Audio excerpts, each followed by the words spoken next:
Hello everybody and welcome back to another Microsoft Flight Simulator video, and today we are going to be checking out the freeware F-22 Raptor by Mach Studios. This one's been around for quite a while. I've been avoiding it for a bit just to give it some time to get some growth, and have been a little hesitant because of some of the other jets that are available in the sim. But today we're going to dive in and see what this aircraft is all about.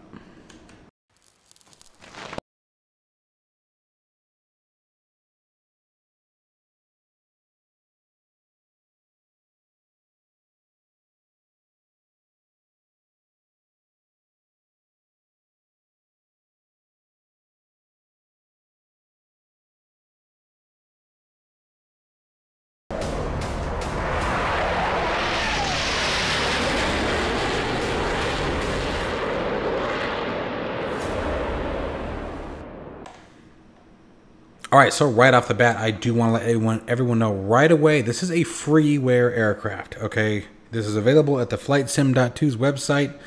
You can find the link down in the description below. So taking a look at the texturing, I mean, it's pretty good. It really is. It's really not that bad. It gets the, sort of gets that matte coloring down very, very well. It doesn't have a lot of depth in the edges, which would be nice to see. But again, for a free aircraft, I'm not going to complain at all. But let's go ahead and jump into the seat and see what we have in the office end. All right, so jumping into the cockpit.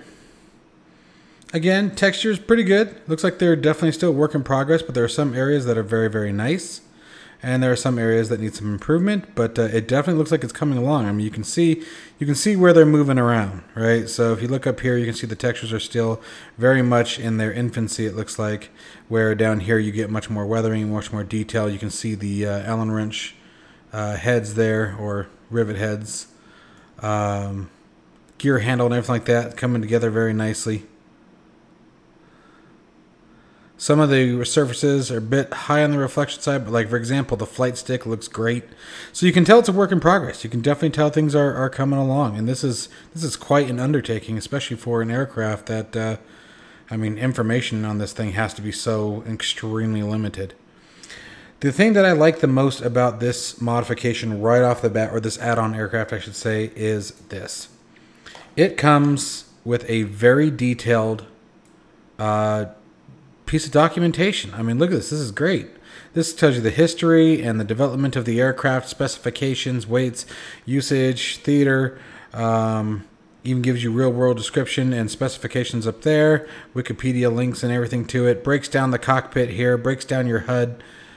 This is all very, very good stuff. This is, again, something that I'm a stickler about documentation, and so when I see this, it's really impressive to me. I really enjoy seeing this kind of stuff. So I will take time at a later date to get through all the documentation as far as the proper startup and everything like that. Today we're just going to use the auto start. All right, before we get her started, obviously we're going to be looking at the normal stuff. You know, what kind of systems are available, the functionality of the cockpit. We're going to be listening for sounds and things like that. However, I want to make it very, very clear, once again, this is a free aircraft, so I'm holding no judgment whatsoever. If you're not charging money, I'm not going to judge you at all. I'm excited to see what it's all about. So here we go. So we ran the auto start. Okay, there's the APU. So maybe you can't use the auto start. Which again, no concerns there.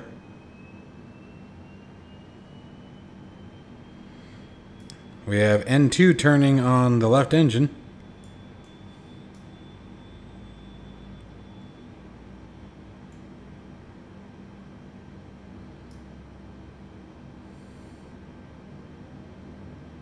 Fuel's induced. N1 rotating.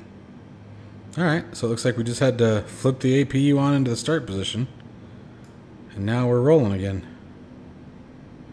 There's our gen switches.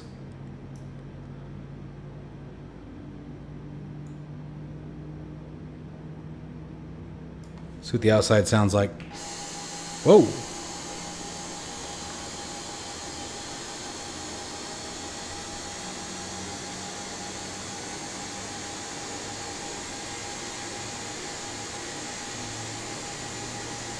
Sounds really good, actually.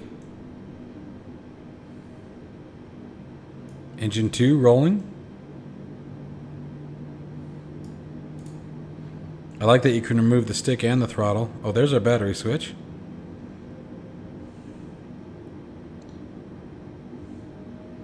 I'm just seeing if any of these are available or they're just modeled textures. Again, no worries either way.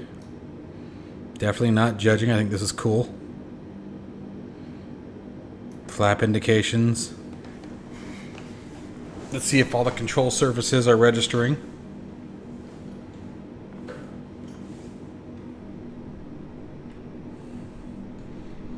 Doesn't look like it. But we do have... Oh, okay. So we're using flap controls from up here, it looks like.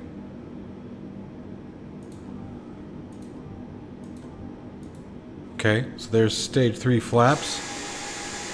Huh. Interesting. Okay. Now, can we bring them up? So they happen very quickly. And they got the slats moving as well. So there's slats. There you go. Huh. Okay.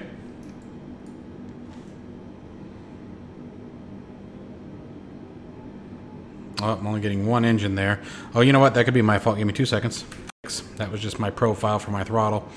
Okay, so a couple things right off the bat that I want you guys to be aware of according to the release notes on the FlightSim.2 website. They are telling us right off the gate that the rudders are super sensitive unless you put a curve in. I have not done that. So I'm not going to complain about the rudder sensitivity. If it becomes too sensitive, then I'll stop the recording and change it. And same thing with the roll rate on the flight stick. Our ailerons are super sensitive. So again, they give us that information up front, so no concerns. See if any of these... What does that do? Looks like it does something, unless it's over here. Got a HUD brightness knob. That's nice. That'd be great for night operations. The HUD looks pretty well modeled and better than some others I have seen. So we have the our bank indicator. I can't really tell what that one is. It looks like maybe a G meter. Why can I not think of the name of it? Not vertical speed indicator, not velocity indicator. Anyway, it'll come to me as soon as I'm done with the recording, I'm sure. Over here, it looks like indicated airspeed or set airspeed. So I would guess that's our flight level controls programmed. Programmed altitude. Now altimeter tape shows us at 2080. I guess that would make sense based on our altimeter setting. HSI, current heading, current course, glide slope, temperature outside, speed tape, flight path indicator, aircraft datum. So the difference between the flight path indicator and the datum is a reference of where the nose of the aircraft is pointed versus the aircraft's path of travel. So let's just see what we got. I saw the parking brake over here somewhere. Where is it? Oh, and let's turn our generators on. APU's off. And let's release that parking brake. I saw the taxi light. I thought, oh, there's the taxi light. Let's see what the lights look like.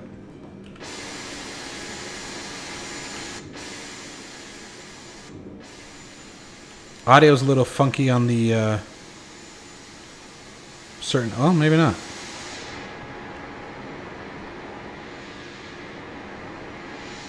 The fact is, you know what I like the most about it? I mean, obviously it needs a little bit of work, but I think what I like the most about this is clearly somebody's making an effort here to get the audio there. So that's fantastic. Absolutely fantastic. I hope the work keeps going there. And all right, so yeah, let's see what happens. So we've got our parking brake released, and we're gonna start to taxi out. Now again, I'm taxiing with the understanding that I did not adjust my rudder pedals as specifically recommended by the developer. So if it's super touchy, that's my fault. And actually, I think it's great. I'm not having any problems with it at all. All right, so that works out well.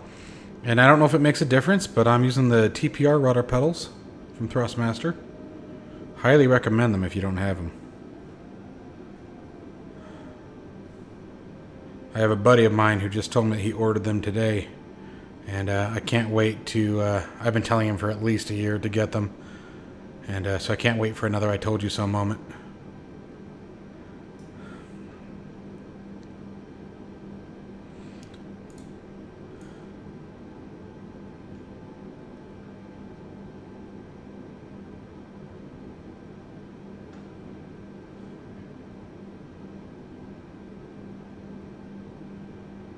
Now I'm looking at the guide as well, so...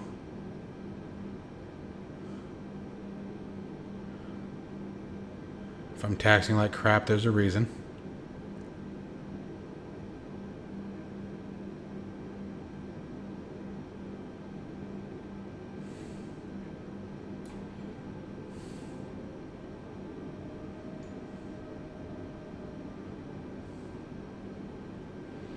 Okay, so a couple cool things. We are to use flaps 20 for takeoff, flaps 30 for approach. However, the leading edge flaps, or the slats, no, I guess that would be leading edge. Anyway, I guess they do function automatically, which is awesome. That's some great coding right there.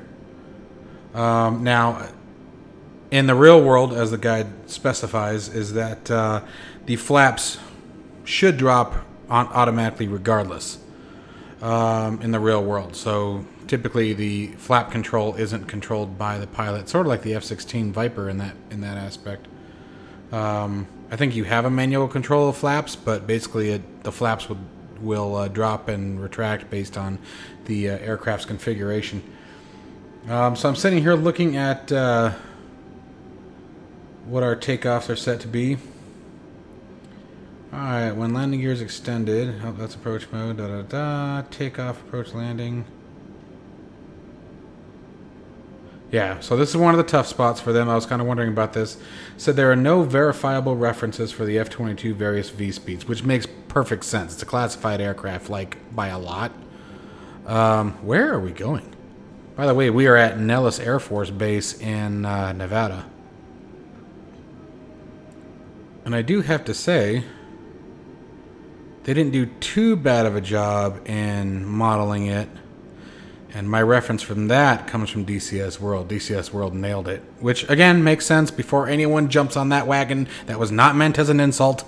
I was just commenting on my point of reference for the statement, okay? Nobody get all tiffy at me. Well, this isn't DCS. I know. I was just simply saying that DCS has a version of Nevada, and it's very, very well done. Anyway, sorry, I had to get that out there. Every time I mention DCS in a video, oh my mercy, someone goes on a rant. Somebody gets triggered. Anyway, so let's see here. No verified play given the number of lift and drag modifications.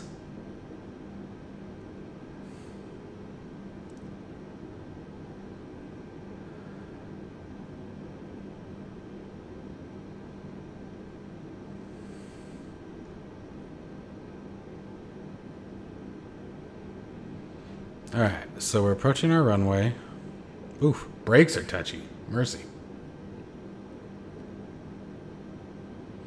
Okay. Oh, so we can actually set... There we go.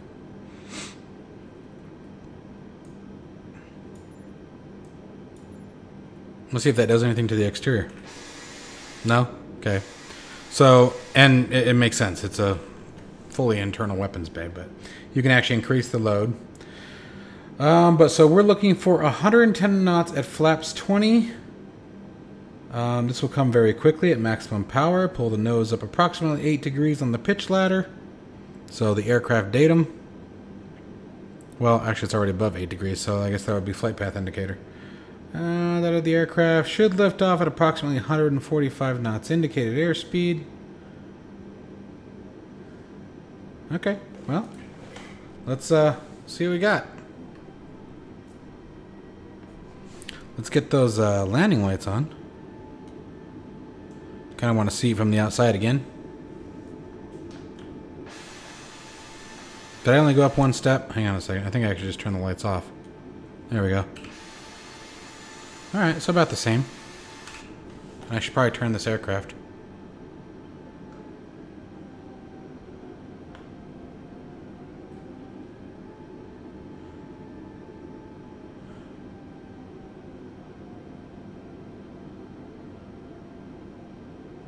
Yeah, I'm actually not complaining about the rudder control at all.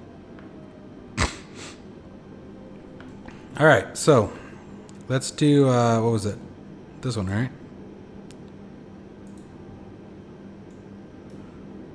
That should be flaps 20, right? Oh, no. So that'll be flaps 20. Okay. So here we go. We're going to run up.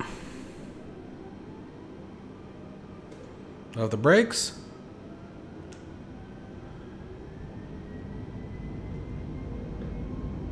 30 knots. 60. 80. There's 110. Rotating. Ooh, baby. Gear coming up. Flaps coming up. Coming off max power.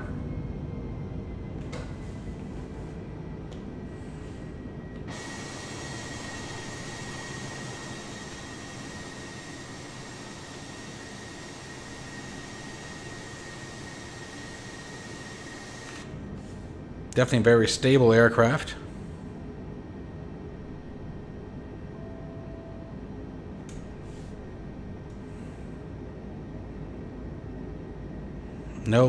No framing, no loss of FPS now that we're airborne.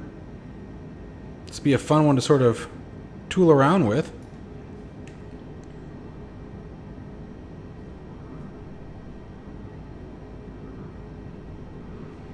The fly-by-wire system seems to be modeled very, very well.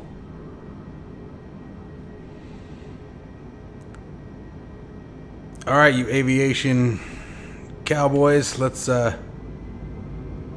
make a rip for the strip.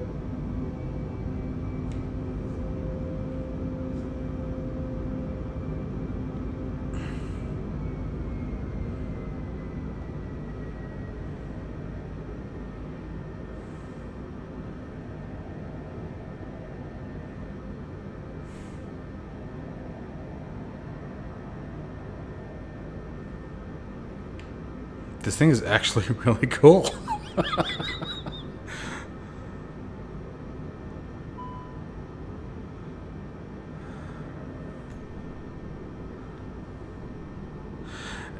There was also a camera view issue that was brought up. I just, again, didn't make any adjustments to my cameras, and that's totally fine. Basically what they were saying, under high G, your view would sort of get gonky.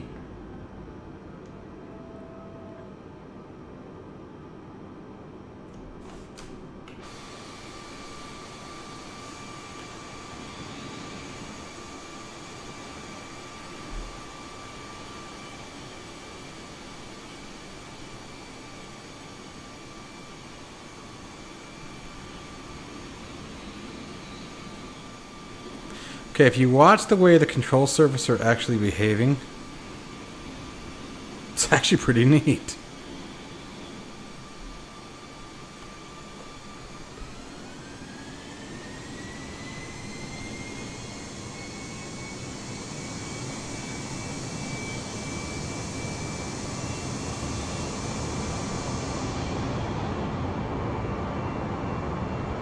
I don't see any indication of afterburner yet. And that's okay. Maybe that's something to come down later down the road. Let's see what night operations are like. Beautiful. Wow. The HUD is very well done. What I'm loving the most about the HUD right off the bat is it's modeled very well. It's not too intense. Daylight was... The upper parts of the HUD were hard to see. But other than that, I don't have any issue with this at all. It's pretty impressive. for something that just a team of people, enthusiasts are putting together for the community, this is really impressive. Well done, guys. Well done. It's fun to fly. It's easy. It's not something that's obviously going to be the most realistic, and sort of like they say in the documentation, I don't know how it would be. You can't make a realistic aircraft based on classified information, and as we all know, this aircraft is extremely classified. So let's try something real quick. I am going to do this. Let's see here. So we can set our AOA, wind, blah, blah, blah. Let's do option 3. I can't remember if this is even an option. It's using the default G3000, it looks like. It'd be nice if we could integrate it with working titles. That would be very nice to see.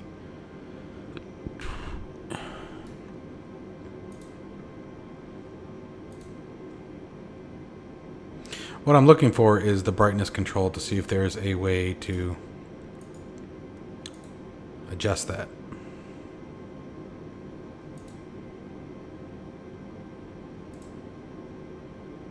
Interesting. Okay.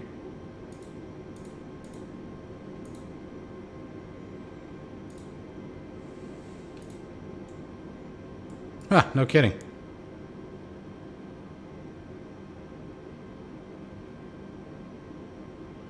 Saying that you could add the flight directors onto the HUD there. I don't see them, but that's all right. Anyway, so let's talk about the pros and cons. So real quick, the obviously some of the texturing, she needs more work. Let's just call it what it is. As far as the flight model goes, honestly, there are 2 other jets that I have flown, and when I say jets, I'm referring to military aircraft. Or military-rated aircraft, maybe is a better way to say it. And I was not impressed with them at all. I will say that this aircraft right here, for being a completely free model, is fantastic. It's fun to fly. It maneuvers very well. It maneuvers the way you would expect a fighter to maneuver, especially if not one of the most highly maneuverable aircraft in the world, the air superiority fighter of the world. And I know opinions are going to vary on that, but let's just call it from my standpoint. I think it's fantastic. I think it's absolutely great fun. Let's do one last thing, and let's just grip it and rip it. So we're going to go max throttle.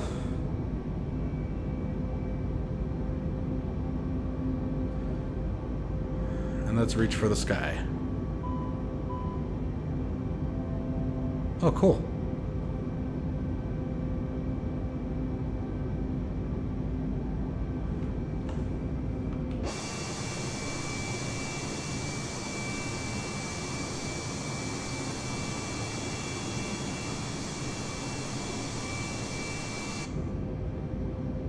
And look at that, we're even stalling finally.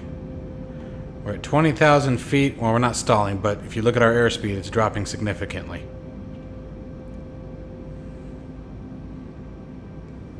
Let's see what happens when you put her into stall. I'm going zero throttle.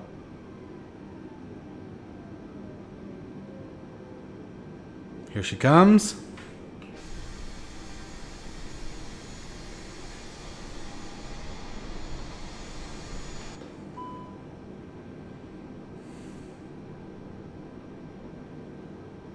Still at zero throttle.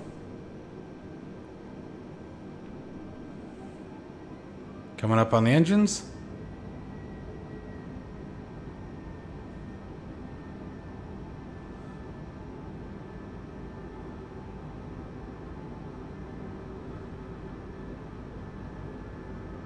I think that's cool. So there's a bunch of things. Now, I haven't flown any of those other 2 aircraft in a while, but I'm going to stand firm. For a free aircraft, this thing is probably the most enjoyable jet that I have yet to fly in Microsoft Flight Simulator. Not saying it's the best, it's just current opinion. I really enjoyed this, and I think you guys should definitely give it a try. I could see this being a ton of fun in VR. The functionality of the systems, of course, again, not accurate. It's using the Garmin, you know, the G3000. However, you're not going to be doing combat in Microsoft Flight Simulator. Let's just call it what it is. Information on this aircraft is extremely classified, so they've done a good job based on the information. I mean, basically what that means is that guesswork, right? And, you know, I think it's going to be a lot of fun. So, you know, you get all the nav equipment and everything like that you would get with the standard G3000. You got a map, you got autopilot, you got your speed tapes, you got your engine readouts. You know, you can actually put a real-life flight plan into this thing. You have your air controls readouts down there. The only thing that doesn't work is, you know, it looks like the control surfaces, ailerons, elevators, etc. But I think it's fantastic. So let's land it and call it a day.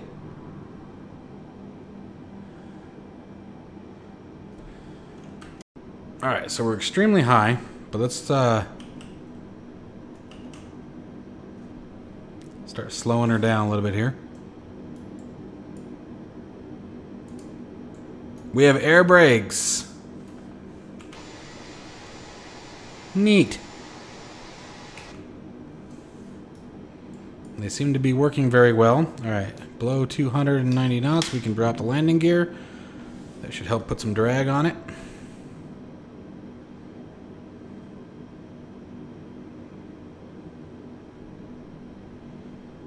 Almost a 3-degree approach. A little shallow on that, but...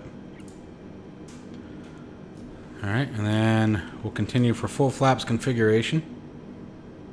Now I want to see how accurate the flight director is, or the flight path indicator. Let's come forward a bit. Come down a bit. I just want to see if it puts us on the mark.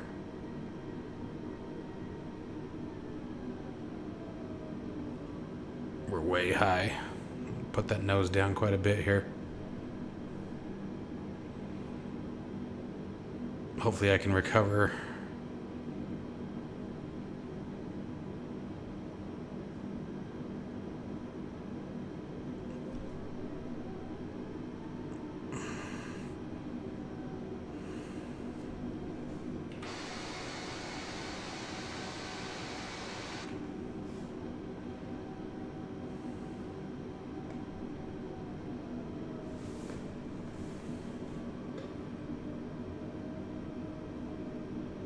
Now what I'm looking to see is if the touchdown point is right about where the flight path indicator is.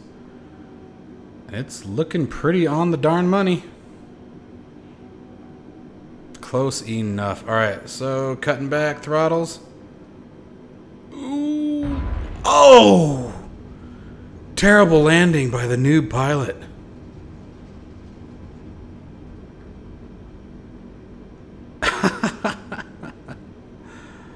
Okay, so right off the bat, that landing, 100% my fault. The flight or performance, the flight model was actually significantly better than I was expecting it to be, is what happened there. That was, I wasn't expecting it. I was not expecting it to behave like that. I wasn't expecting it to rack the butt end like that, and it totally did. That was 100% pilot error, and I can tell you right now what I did. I dropped the tail on the ground. So that should have ended in a much worse situation, and I think my flying days in the military would be over after that one. But I highly recommend this, guys. I think you should absolutely grab this aircraft. It's a ton of fun. It flies very nicely. It flies the way you would expect a fly-by-wire aircraft to fly. The impact on the air surfaces when the air brake deployed was pretty impressive. It had a jolt, it had a push, and then when we dropped it back down, once again, you could feel the aircraft lighten up a bit, you know, that drag being taken away from it. The flaps, again, felt the flight model changes as the flaps came down. Really enjoyed this aircraft. I think I'm going to be flying this again. This is cool. Top Mach Studio, I hope you guys continue your work. You guys are on a very awesome path. This is reminding me of the early stages of the H-135. So keep up the great work, guys. And let me know what you guys think down in the description below. And I will see you in the next one. Guys, fantastic job.